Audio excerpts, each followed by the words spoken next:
Welcome to Success Mantra Point. ये है class 9th Hindi काव्य का चैप्टर 2 मीराबाई।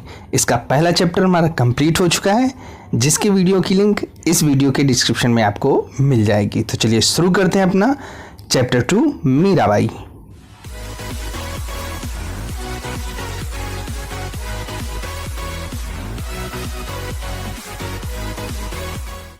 मीराबाई द्वारा रचित पदावली को शुरू करने से पहले आइए जानते हैं इनके जीवन के बारे में। आइए सबसे पहले इनके जीवन परिचय का एक संक्षिप्त रूप देखते हैं। अगर बात करें इनके जन्म की तो इनका जन्म 1498 ईस्वी में हुआ था। वहीं बात की जाए इनके जन्म स्थान की तो इनका जन्म स्थान चौकड़ी नामक ग्राम मेवाड़ का राजस्थान का एक छोटा सा गांव था। इनके पिता का नाम हमारा रत्न सिंह था, पति का नाम इनके भोजराज था। और वहीं बात करें अगर इनके मृत्यु की तो इनकी मृत्यु 1546 अर्थात 1546 ईस्वी में हुई थी। अब बात की जाए अगर इनकी भाषा की तो इनकी जो भाषा थी वो ब्रज भाषा थी। इन्होंने जितने भी गीत गाए हैं वो इसी ब्रज भाषा में ही गाए हैं। तो अगर बात करें इनके जन्म की तो जन्म इनका 1498 और मृत्यु इनकी 1546 ईस्वी में हुई थी। तो चलिए अब जानते हैं इनके पूर्ण रूप से जीवन परिचय के बारे में। मीराबाई जोधपुर के संस्थापक राव जोधाजी की प्रपौत्री थी। जोधपुर नरेश राजा रत्न सिंह की ये पुत्री थी और भगवान श्री कृष्ण की प्रेम की ये बहुत बड़ी ही दीवानी थी। अगर बात करें मीराबाई के जन्म की तो इनका जन्म राजस्थान के चौकड़ी नामक ग्राम में सन 1498 में हुआ था। बचपन में ही इनके माता पिता का निधन हो जाने के कारण इनका जो लालन पालन हुआ था वो इनके पितामह राव दूधाजी के पास हुआ था। इनकी प्रारंभिक शिक्षा भी इन्हीं के पास रहकर पूरी की पूरी प्राप्त हुई। राव दूधाजी जो थे वो बहुत ही धार्मिक प्रवृत्ति एवं उदार प्रवृत्ति के होने के कारण इन मीराबाई पर इन राव दूधाजी का बहुत ही गहरा असर पड़ा, जिनके प्रभाव के कारण मीराबाई के जीवन पर पूर्ण रूप से दूधाजी का प्रभाव दिखाई पड़ता है। 8 वर्ष की मीरा ने कब श्री कृष्ण को पति के रूप में स्वीकार कर लिया, यह बात आज तक कोई नहीं जान सका है। अगर बात करें वहीं इनके विवाह की तो इनका विवाह चित्तौड़ के महाराजा राणा संघ के ज्येष्ठ पुत्र अर्थात बड़े पुत्र भोजराज के साथ हुआ था। विवाह के कुछ समय पश्चात ही मीरा के पति का निधन हो जाता है, जिसके कारण ये विधवा हो जाती हैं। विधवा हो जाने के कारण अब इनका सारा का सारा समय श्री कृष्ण भक्ति में ही बीतने लगा। मीरा श्री कृष्ण को अपना प्रियतम या पति मानकर उनके विरह में पद गाती रहती थी और साधु संतों के साथ में रहकर कीर्तन और नृत्य करती थी। उनके इस व्यवहार से उनके परिवार वाले बहुत ही ज़्यादा दुखित हो गए थे और जिसके कारण मीरा की हत्या करने के उन्होंने कई बार असफल प्रयास किए, क्योंकि मीराबाई अब साधु संतों के बीच में रहने लगी थी। कोई भी अगर बहू साधु संतों के बीच में रहती है तो उस परिवार की बदनामी होने लगती है। इसी के डर के कारण मीरा की हत्या करने के कई बार असफल प्रयास किए गए, परंतु अंत में राणा सांगा के दुर्व्यवहार के कारण मीराबाई दुखी होकर वृंदावन चली जाती हैं। वहां पर वो अपने गीत गाती रहती हैं और श्री कृष्ण के प्रति अपना प्रेम प्रदर्शित करती हैं। मीरा की कीर्ति धीरे धीरे बढ़ने लगती है, जिससे प्रभावित होकर राणा सांगा ने अपनी भूल पर पश्चाताप किया और इन्हें वापस बुलाने के लिए कई संदेश भेजे। परंतु अब मीरा हमारी सदा के लिए इन सांसारिक बंधनों को छोड़ चुकी थी। कहा जाता है इनकी मृत्यु के बारे में कि जब इनकी मृत्यु हुई थी तो ये एक पंक्ति बार बार गाती रहती, जो कि थी हरि तुम हरो जन की पीर अर्थात हे ईश्वर तुम हमारे सभी कष्ट दूर कर लो। ये जो जन की पीर का मतलब दर्द होता है, अर्थात हे ईश्वर जो जन के पीर हैं अर्थात जो दर्द और दुख हैं वो सारे हर लो और मुझे अपने पास बुला लो। गाते गाते वो भगवान श्री कृष्ण की मूर्ति में विलीन हो गई थी। मीरा की मृत्यु द्वारका में 1546 ईस्वी के आसपास हुई थी। तो ये था मीराबाई का थोड़ा सा जीवन परिचय, जिसमें इनका जन्म 1498 ईस्वी में चौकड़ी नामक ग्राम में हुआ था। बचपन में माता पिता के निधन के कारण इनका लालन पालन पितामह राव दूधा जी के पास हुआ। बचपन की 8 वर्ष की मीरा ने कब श्री कृष्ण को पति के रूप में स्वीकार कर लिया, ये कोई नहीं जानता है। इनका विवाह राजा भोजराज के साथ हुआ था। थोड़े ही समय के बाद उनकी मृत्यु हो जाने के कारण ये विधवा हो गई और उसके बाद इन्होंने सांसारिक मोहमाया को त्याग कर श्री कृष्ण भक्ति में अपने आप को विलीन कर लिया। आइए अब बात करते हैं इनकी साहित्यिक सेवाओं की। मीरा के काव्य का जो मुख्य स्वर होता था वो कृष्ण भक्ति, अर्थात समस्त इनके पद कृष्ण भक्ति में ही पाए गए हैं। इनके काव्य इनके हृदय की सरलता और निश्चलता इसमें स्पष्ट रूप से प्रकट दिखाई देती है। इनकी भक्ति साधना ही इनकी काव्य साधना थी, अर्थात इनके द्वारा जो भी भक्ति की साधना करती थी वो काव्य साधना के रूप में पूरी पूरी दिखाई देती है। अगर बात करें दाम्पत्य प्रेम के रूप में, व्यक्ति इनके जितने भी काव्य थे उनमें बहुत ही ज़्यादा जो हृदय का भाव दिखाई देता है वो पूर्ण रूप से उसमें उमड़ कर आ जाता था। वहीं बात करें अगर बिछड़ने की या विरह की, तो इनके गीतों में वेदनापूर्ण इतना भरा हुआ है कि जिसको आप सुनकर हमेशा हृदय स्पर्शी तक फील करेंगे। इनके पद सच्चे प्रेम की पीड़ से परिपूर्ण है, अर्थात जिनके जितने भी पद हैं अगर प्रेम की बात की जाए तो सच्चे प्रेम से पूर्ण के पूरे परिपूर्ण है, जिनमें आपको पूरा का पूरा दर्द दिखाई देता है। भाव विभोर होकर गाए गए प्रेम तथा भक्ति के जितने भी इनके पद हैं वो सब के सब हृदय स्पर्शी और मम स्पर्शी पाए गए हैं। कृष्ण के प्रति इनका जो प्रेम भाव है वंजना ही इनकी कविता का उद्देश्य रहा है। अब बात करें अगर मीरा की रचनाओं की, तो मीरा की रचनाओं में इनके हृदय की व्याकुलता या विफलता देखने को मिलती है। इनके नाम से 7 से 8 रचनाएं हैं जो कि निम्न है। पहला है हमारा नरसी जी का मायरा, सेकंड है हमारा राग गोविंद, थर्ड है हमारा गीत गोविंद की टीका एंड फोर्थ है हमारा राग सोरठ के पद। 5th की बात करें तो मीराबाई की मलाट, 6 है हमारा गरबा गीत, 7th है हमारा राग विहार तथा फुटकर पद हमारे बहुत सारे हैं इनके। परंतु अगर इनकी प्रसिद्धि की बात करें तो इनका जो प्रसिद्धि का आधार था वो इनकी द्वारा रचित मीरा पदावली थी। वहीं बात करें अगर इनकी भाषा शैली की, तो मीरा ने ब्रज भाषा को अपनाकर अपने गीतों की रचना की। इनके द्वारा प्रयुक्त इस भाषा पर राजस्थानी, गुजराती एवं पंजाबी भाषा की स्पष्ट छाप हमको दिखाई देती है। इनकी जो काव्य भाषा थी वो अत्यंत मधुर, सरस और प्रभावपूर्ण थी। इनके द्वारा समस्त जितने भी पद लिखे गए हैं वो सब गेय पद थे।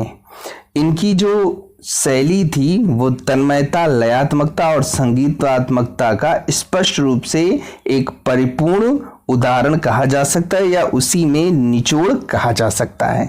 तो ये था हमारा मीराबाई के जीवन के कुछ बिंदु। तो चलिए शुरू करते हैं मीराबाई द्वारा रचित पदावली। चलिए शुरू करते हैं इसका पहला पद है हमारे पास, बसो मेरे नैनन में नंदलाल। मीराबाई जो कृष्ण के प्रेम की दीवानी है वो उनसे रिक्वेस्ट कर रही हैं या उनसे आग्रह कर रही हैं कि हे नंद के नाल आप मेरे नैनों में बस जाइए। मोर मुकुट अर्थात जिनका जो मुकुट है वो मोर के पंखों से बना हुआ है। मकराकृत कुंडल अर्थात जिनके कानों में कुंडल जो है वो मछली के आकार के हैं। अरुण तिलक दिए भाल, भाल का मतलब मस्तक होता है और अरुण का मतलब सूर्य होता है, अर्थात जिनके मस्तक पर सूर्य के समान तिलक लगा हुआ है। तो हे प्रभु आप मेरे नैनों में बस जाइए। आपके सर पर मोर के समान मुकुट है, मछली के आकार के जो कुंडल हैं और जो सर पर या मस्तक पर जो आपके सूर्य के समान तिलक लगा हुआ है वो बहुत ही ज़्यादा सुशोभित होता है या अच्छा लगता है। मोहनी मूरत जिनकी मूरत अर्थात जो आकार है वो बहुत ही मनमोहक है। सूरत जो है वो बहुत ही ज्यादा सांवरी अर्थात मोहनी मूरत है और आपकी सूरत जो है वो हल्की सी सांवरी है। नैना बने विशाल और आपके नेत्र बहुत ही ज्यादा बड़े हैं। अधर सुधा, अधर का मतलब होंठ होता है, सुधा का मतलब अमृत होता है, अर्थात जिनके होंठों पर हमेशा अमृत रहता है। मुरली राजत, और उसी के ऊपर हमेशा मुरली विराजमान रहती है। या हे प्रभु, आपके होंठों से अमृत बहता रहता है और आप हमेशा मुरली बजाते हैं। उर वैजंती माल, और जिनके गले में हमेशा एक वैजंती की माला रहती है।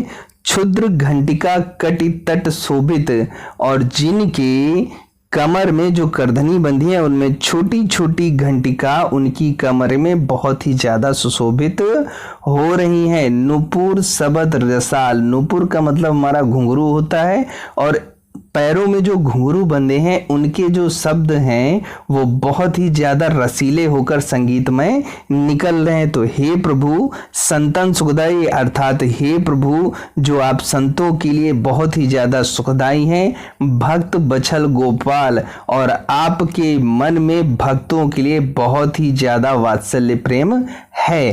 तो हे प्रभु आप मेरे नैनों में बस जाइए। तो चलिए देखते हैं एक बार पूरा कि मीरा जी कृष्ण प्रेम में दीवानी होकर अपने कृष्ण से रिक्वेस्ट करती हैं कि हे नंद के लाल आप मेरे नैनों में बस जाइए।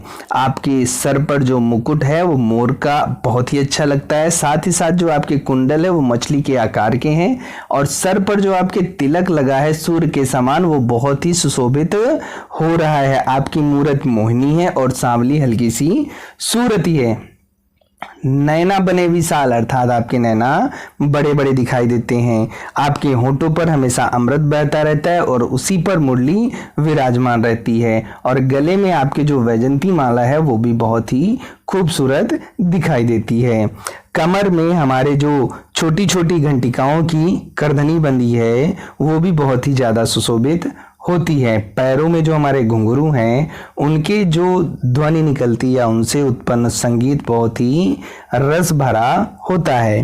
हे प्रभु जो आप संतों के लिए सुखदाई हैं और उनके प्रति जो आपका वात्सल्य प्रेम है, तो उसको देखते हुए मैं आपसे कहती हूँ कि आप मेरे नैनों में बस जाइए। नेक्स्ट पद है हमारा, पायो जी मैं तो राम रतन धन पायो। तो मीरा जी कहती हैं कि मैंने पा लिया है राम रतन, अर्थात जो नाम रतन श्री कृष्ण का जो है वो धन मैंने पा लिया, अर्थात श्री कृष्ण रूपी नाम रतन मैंने धन पा लिया है। वस्तु अमोलक दी मेरे सदगुरु, ये जो अमूल्य वस्तु है वो मेरे सच्चे गुरु ने मुझे दी है। कृपा कर अपनायो, और इसको मैंने उनकी कृपा समझकर उसको अपना लिया है। जन्म जन्म की पूजी पाई, मीरा जी कहती हैं कि ये मेरा एक जन्म का नहीं कई जन्मों की पूजी है जो मुझे इस जन्म में प्राप्त हुई है। जग में सभी खुआयो, और जितनी भी मोह माया वाली चीजें हैं वो मैंने सब की सब इस संसार से त्याग दी है, संसार में ही त्याग दी। मुझे अब कुछ नहीं चाहिए क्योंकि मुझे ये नाम रतन मिल गया है।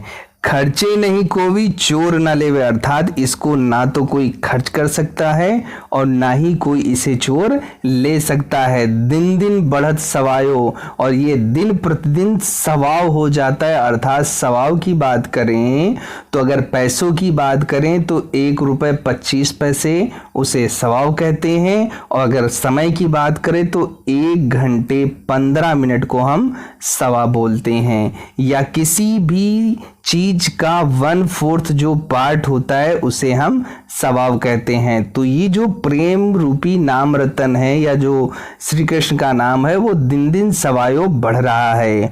सत्य की नाव खवटिया खेवटिया सतगुर, ये जो सत्य की नाव है या सच्चे भगवान की जो नाव है उसके जो खेवटिया हैं या जो नाव चलाने वाले हैं वो मेरे सच्चे गुरु हैं, और इसी के सहारे मैं ये भव सागर तरायो, और इसी के सहारे मैं ये भव सागर को पार कर लूंगी या मैं पार करके आ गई हूँ। आगे मीरा जी कहती हैं कि मीरा के प्रभु गिरधर नागर, कि अब तो मेरे लिए सिर्फ और सिर्फ मेरे गिरधर नागर ही हैं। हरक हरक जस गायो, मैं उनका जो गुणगान है वो मैं गाऊंगी। हरक हरक अर्थात चिल्ला चिल्ला कर या तेज तेज स्वर में अपने ईश्वर का मैं गुणगान करूंगी। तो चलिए आइए देखते हैं पूरा पद एक बार में। पायो जी मैं तो नाम रतन धन पायो, तो मीरा जी कहती हैं कि मुझे तो नाम रतन धन मिल गया है, ये अमोलक वस्तु मेरे सच्चे गुरु ने दी है और उनकी कृपा को समझकर मैंने इसे अपना लिया। ये जन्म जन्म की मुझे पूंजी मिल गई है और बाकी मोह माया की समस्त चीज़ें मैंने इस जग में खुआ दी हैं।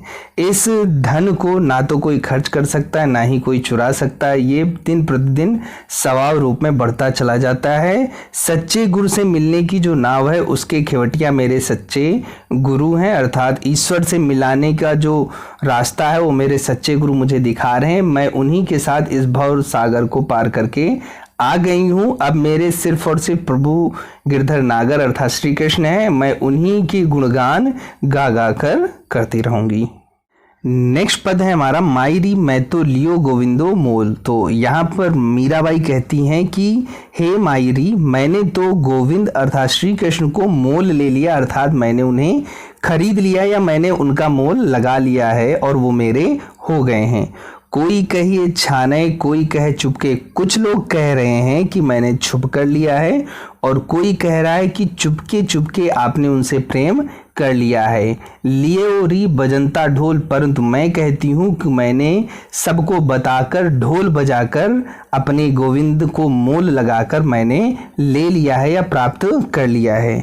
कोई कहे मूंगो, कोई कहे सुंगो। कुछ लोग हैं कह रहे हैं कि जो तुमने श्री कृष्ण को प्राप्त किया वो बहुत ही महंगे हैं और कुछ कह रहे हैं कि आपको बहुत ही सस्ते में मिल गए। अर्थात कहने का अर्थ है कि जो कुछ लोग हैं कह रहे हैं कि आपने बहुत ही कष्ट झेलकर इनको महंगे के रूप में खरीद लिया है और कुछ लोग कह रहे हैं कि आपको बिना कष्ट झेले ही श्री कृष्ण या भगवान प्राप्त हो गए हैं।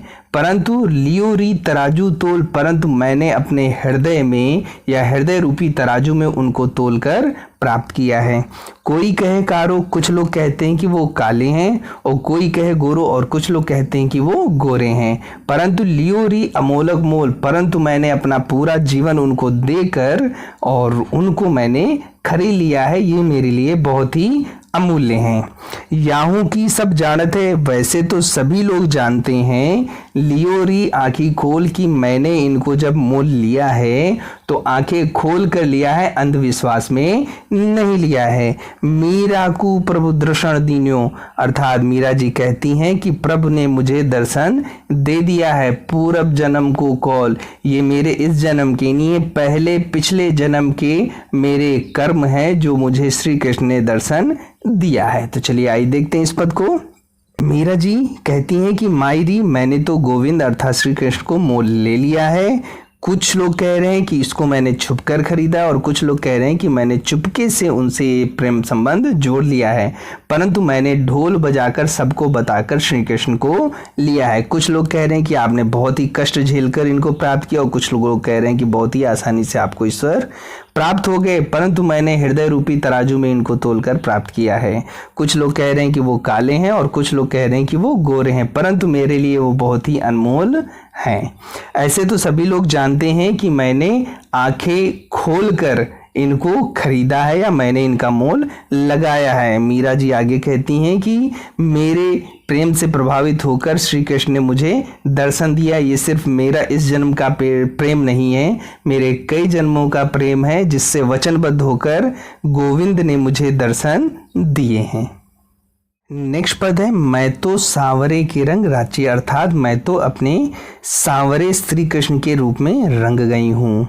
साज सिंगार पांधी पग घुंघरू, मीरा जी कहती हैं कि साज सिंगार करके और पैरों में घुंघरू बांधकर लोक लाज तज नाची, मैं इस लोक लज्जा को छोड़कर श्री कृष्ण के प्रेम में नाचूंगी। गई कुमत मेरी जो कुबुद्धि थी वो चली गई है, लई साधु की संगत जब से मैंने इन साधुओं की संगत की है। भगत रूप भई साची, और ये जो भक्ति का रूप है या भक्त रूप है मेरा, वही मेरा सच्चा रूप है। गाय गाय हरि के गुण निस्दिन, अर्थात प्रतिदिन हरि के गुण जो मैं गा रही हूँ निस्दिन।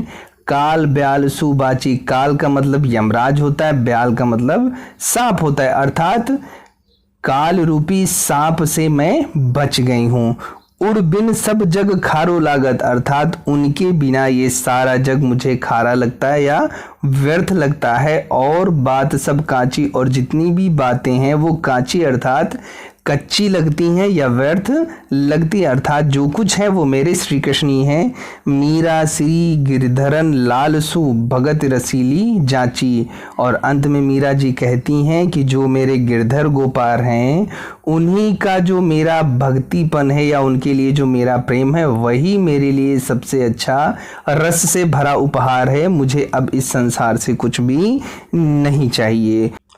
अर्थात मीरा जी कहती हैं कि मैं तो सांवरे के रंग में रंग गई हूँ, साज श्रृंगार और पैरों में घुंघरू बांधकर मैं अब लोक लज्जा को त्याग कर मैं श्री कृष्ण के प्रेम में नाचूंगी। मेरी कुबुद्धि चली गई है जब से मैंने साधुओं की संगत ली है, और ये मेरा भक्ति रूप ही मेरा सच्चा रूप है। हरि के गुण जो मैं निस्दिन गा रही हूँ उसके कारण मैं इस काल रूपी सांप से बच गई हूँ। अब श्री कृष्ण के बिना ये सारा संसार मुझे मोह माया रूपी लगता है और उनके बिना ये सारी बातें मुझे व्यर्थ लगती हैं। अब तो सिर्फ मेरे गिरधर ही मेरे सब कुछ हैं। मैं इसी भक्ति रूप में ही मुझे ये सत्य प्राप्त हुआ या मुझे ईश्वर प्राप्त हो रहे हैं, तो मैं अब इसी को अपनाऊंगी। नेक्स्ट पद है हमारा, मेरे तो गिरधर गोपाल दूसरों न कोई। अर्थात मीरा जी श्री कृष्ण कहती हैं कि अब तो मेरे सिर्फ और सिर्फ आप ही हैं, मेरे सिर्फ और सिर्फ गिरधर गोपाल आप ही हैं, मेरा दूसरा कोई इस संसार में नहीं है। और आगे बताते हुए लोगों से कहती हैं कि जाके सिर मोर मुकुट, अर्थात जिनके सिर पर मोर वाला मुकुट विराजमान है, मेरो पति सोई वही मेरे पति हैं। तात मात अर्थात पिता माता भ्रात बंधु भाई और मित्र आपनो ना कोई मेरा अब कोई नहीं है। छाड़ी दई कुल की कानी, कानी का मतलब मर्यादा होता है, अर्थात मैंने कुल की मर्यादा को त्याग दिया है। कहा करी है कोई, अब कोई भी जो कहना हो कह ले, मुझे उसकी चिंता नहीं है। संतन ढिंग बैठ बैठ, ढिंग का मतलब पास या नजदीक होता है, अर्थात मैंने संतों के पास बैठ बैठकर लोक लाज खोई, अर्थात लोक लज्जा को मैंने खो दिया है। असुवन जल सींच से, अर्थात आंसुओं के जल से सींच सींच कर प्रेम बेली बोई, अर्थात मैंने श्री कृष्ण के लिए प्रेम रूपी बेला बो दी है। अब तो बेल फैल गई, अर्थात अब तो वो बेल फैल गई, अर्थात बड़ी हो गई, अर्थात मेरा प्रेम श्री कृष्ण के लिए बहुत बढ़ गया है। आनंद फल हुई, अब तो मुझे सिर्फ और सिर्फ आनंद प्राप्त होगा, अर्थात मुझे अब केवल श्री कृष्ण प्राप्त होने बच गए हैं। भगति देख राजी हुई, अर्थात ये श्री कृष्ण की भक्ति को देखकर मैं राजी हुई या मैं खुश हूँ।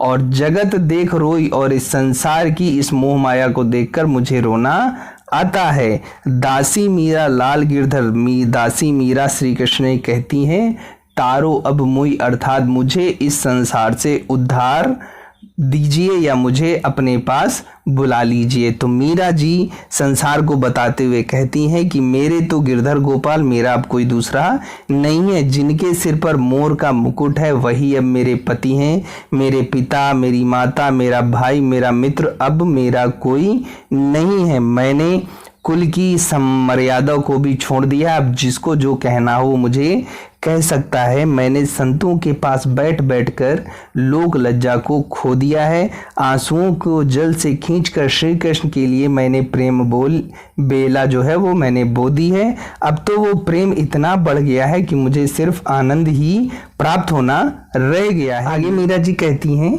कि मैं श्री कृष्ण की भक्ति में बहुत ही खुश थी, जिसको देखकर मैं राजी हुई और इस जगत को देखकर मुझे रोना आता है। दासी मीरा आगे कहती हैं कि हे गिरधर गोपाल, मुझे अब इस संसार की मोह माया से तार दीजिए या मेरा उद्धार कीजिए और मुझे अपने पास बुला लीजिए। तो ये था हमारा आखिरी पद, जिसमें मीराबाई ने श्री कृष्ण के लिए अपने अगाध प्रेम को दर्शाया है। तो यहीं पर ये चैप्टर समाप्त होता है। नेक्स्ट चैप्टर आपका जल्दी ही अपलोड कर दिया जाएगा। तब तक के लिए आप चैनल पर बने रहिए। Thank you.